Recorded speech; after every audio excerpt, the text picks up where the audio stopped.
सच्ची मोहब्बत ये नहीं कि सिर्फ जुबान से दावीज किया जाए, बल्कि सच्ची मोहब्बत ये है कि जब दुनिया आपको गुनाह की तरफ बुलाए तो आपका दिल पुकार उठे, मेरा रब मुझे देख रहा है। गहरी बात, दुनिया के हीरे की चमक बाहर से होती है, लेकिन अल्लाह की मोहब्बत का हीरा इंसान के बातिन अंदर को रोशन करता है। जिसका अंदर रोशन हो जाए उसे बाहर की रोशनियों की तमन्ना नहीं रहती। 2. वक्त का हीरा और क़यामत का अंधेरा। क़यामत के इस दौर में वक्त की मिसाल उस हीरे की है जो तेज लहरों वाले समंदर के किनारे पड़ा हो। अगर उसे फौरन न उठाया गया तो फितनों की लहरें उसे बहा ले जाएंगी। हकीकत, इंसान की जिंदगी की कीमत उसके सांसों में नहीं बल्कि इन सांसों में किए गए जिक्र में है।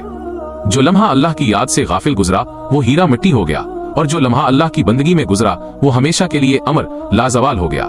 3. अल्लाह की हुकूमत, दिल का सुकून। जब आप अल्लाह को अपना हाकिम तस्लीम कर लेते हैं तो आप दुनिया की गुलामी से आजाद हो जाते हैं। लोग दौलत, शोहरत और ओहदों के पीछे भागकर जलील होते हैं, लेकिन जो अल्लाह की चौखट पर झुक जाता है अल्लाह उसे पूरी कायनात के लिए मुअज़्ज़ज़ बना देता है। नुक्ता, हीरा जितना ज्यादा तराशा जाता है उसका दर्द तराश खराश उसकी कीमत बढ़ा देता है। इसी तरह जब मोमिन अल्लाह की खातिर अपनी ख्वाहिशात को कुर्बान करता है तो वो अल्लाह की नजर में उतना ही कीमती होता चला जाता है।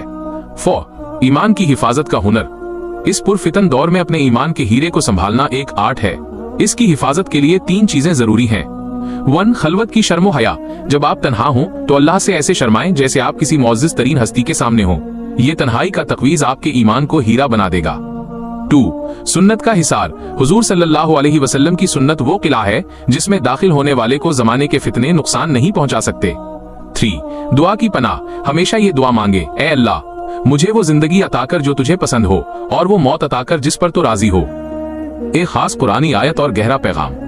अल्लाह तालीस फरमाता है, आला बिज़िक्रिल्लाहि तत्मइन्नुल कुलूब सिन लो। अल्लाह की याद ही से दिलों को इत्मीनान नसीब होता है।